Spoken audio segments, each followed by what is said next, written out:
Hey guys, welcome to ProTech. I'm Steven and I'm here with Catherine. We're doing a test fire opportunity.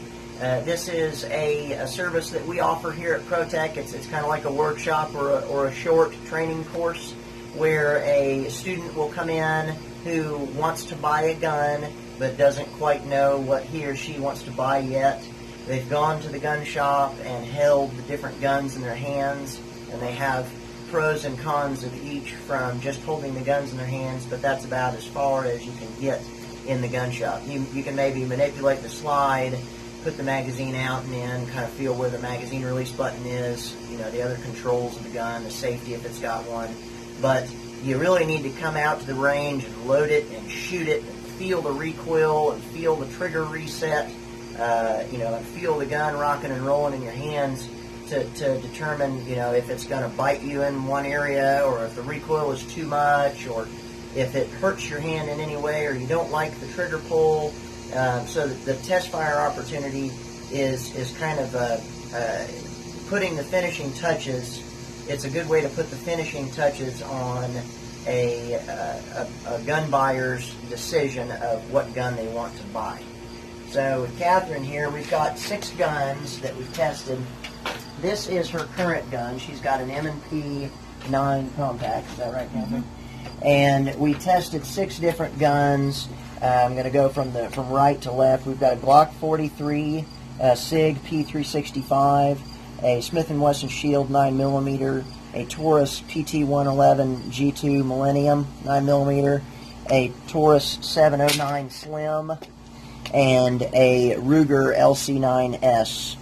And these are in order of the ones that she liked the most on the right to the one that she liked the least on the left. And this is different depending on the shooter, depending on the person buying the gun. Some people like the gun on the left the most, and some people, like one of the guns in the middle. So it's to each his own. So what we did is first we have the student fire 5 rounds for each gun. Come on out here, Catherine. So Catherine fired 5 rounds through each one of these guns in the center of mass, the upper thoracic area of the target. And you can see we've labeled where the 5 shots are for each gun. She intentionally aimed low for this gun. This wasn't her jerking the trigger 5 times, so these would have been up here as well. Catherine, by the way, is a student in our training academy, and we've been training for about a month now, and she's shot before this as well, so she's a pretty good shooter. And you can see her performance group size is about the same for all of these guns, and it got maybe a little bit bigger for this one. Okay, so then after that exercise, we kind of started to categorize the guns from Catherine's favorite gun to Catherine's least favorite gun. And then we ordered them from 1 through 6, and she aimed at each one of these little dots, okay, on the side of the silhouette. And then she would tell us pros and cons of each, and we would write the pros and the cons of each gun, okay? And then after that, we narrowed it down to 2. We narrowed it down to 2 guns, and then she did, from the same distance, about, what would you say, Catherine, about maybe 4 yards? Probably. About 4 yards. She did some, and this was up here, mind you, she did some shooting from a high compressed ready with the Glock 43 and the SIG P365. Learned some new things, because that's a different way to hold the gun for a CQB application. And then she also did some one-handed shooting with each gun and also learned some new things. And we recorded those pros and cons here. So Catherine, what did you like about the test fire opportunity process? I like the chance that I get to do the pros and cons, and then we wrote those down. Now I have more to think about. Like knowing that I can do a good grouping. Yep. So the pros and cons you liked? Yeah, do the pro and con list.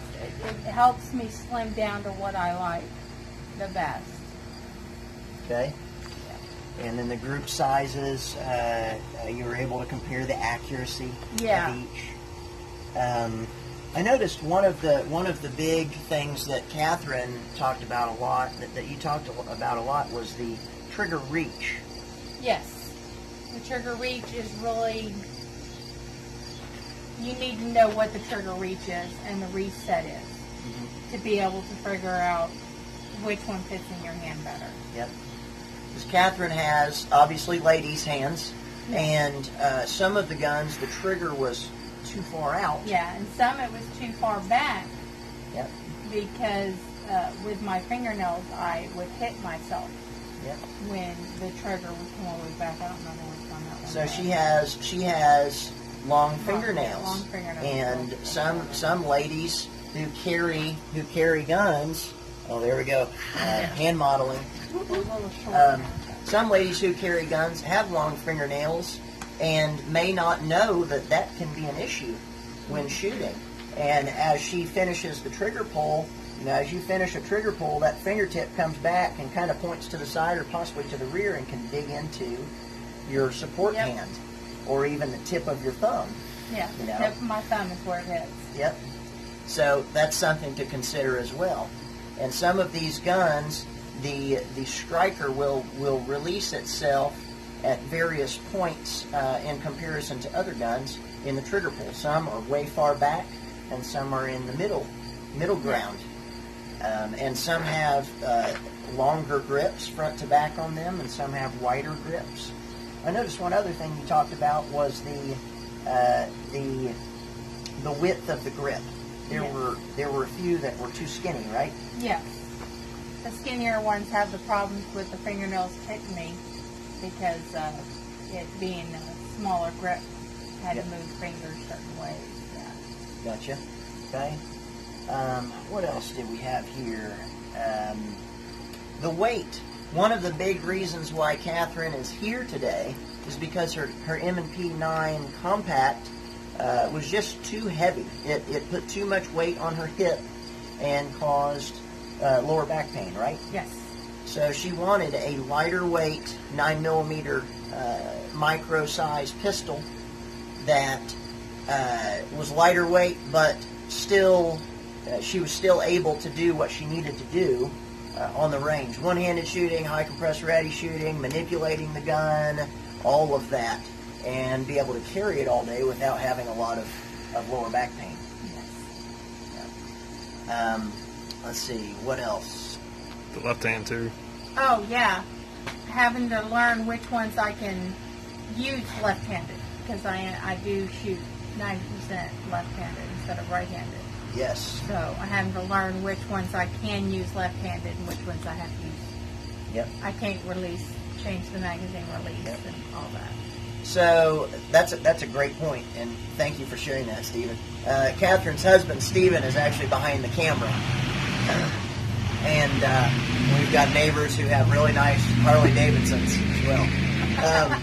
So Catherine, especially because of her longer fingernails, has to release the magazine a specific way.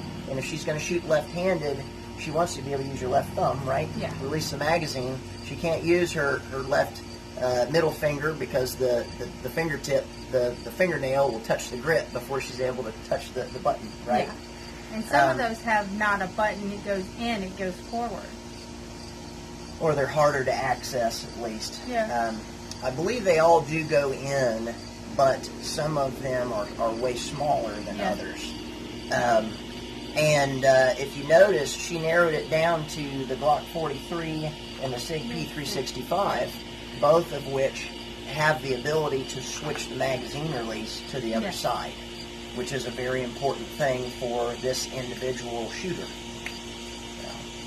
Did we miss anything?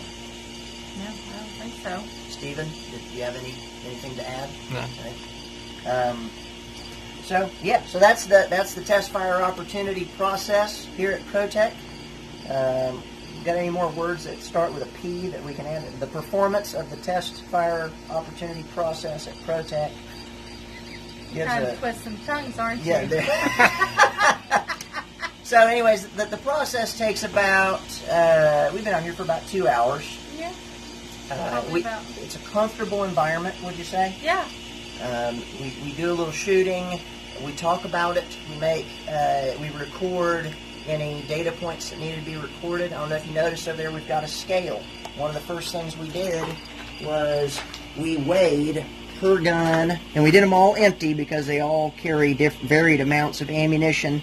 So we wanted to start with an empty gun. I mean, they're all within, I think, 4 rounds of one another, 4 to 6 rounds. Let's see, the Glock 43 carries 6, and the M&P 9C carries 12. Yeah. Okay, so we got 3.3 ounce difference there in ammunition. So that'll help too if you go with the 43. Obviously, you're carrying less ammo, so you have to carry a spare magazine. But we weighed all of them, and then we used our really high-tech clipboard sheet of paper here, Independence 50-round cartridge box, and we recorded the weight in ounces of all of these guns. And if you notice, the Glock 43 at 18 ounces and the P365 at 18.6 ounces are 2 of the lightest guns in the running, and those are the ones that she liked the most. This individual shooter, again, mind you, this is not a promotion for any specific one of these guns. This is to talk about the TFO process. Which has really helped me. And you did a great job. Yeah. Yeah. No, just looking at more thinking. Yep. So she's narrowed it down to 2 guns, whereas before you came here today, it was...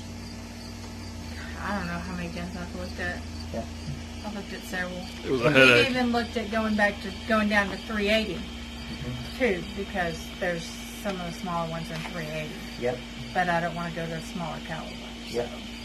And Catherine, mind you, is a lady. I know enough about her to know that she is very selective. You know, you've spent a year or more finding the right pair of shoes before, right? Yeah. Yeah. Or you know, just she knows what she wants, and she's willing to look for a long time to find it. Yes. So for her to be able to come here today after looking at a couple dozen, probably? Probably more.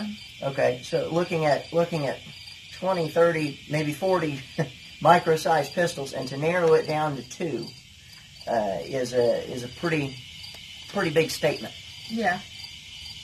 Especially considering that this one I was looking at in the shop buying, and we thought about buying it. But now that I've shot it, I don't want to buy it. I want to lean towards something that I haven't.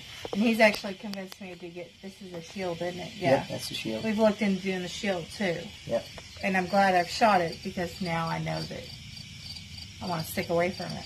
Yep. So. Awesome. Good job, girl. Well, guys, that's it for today. Stay safe out there, and we'll see you next time.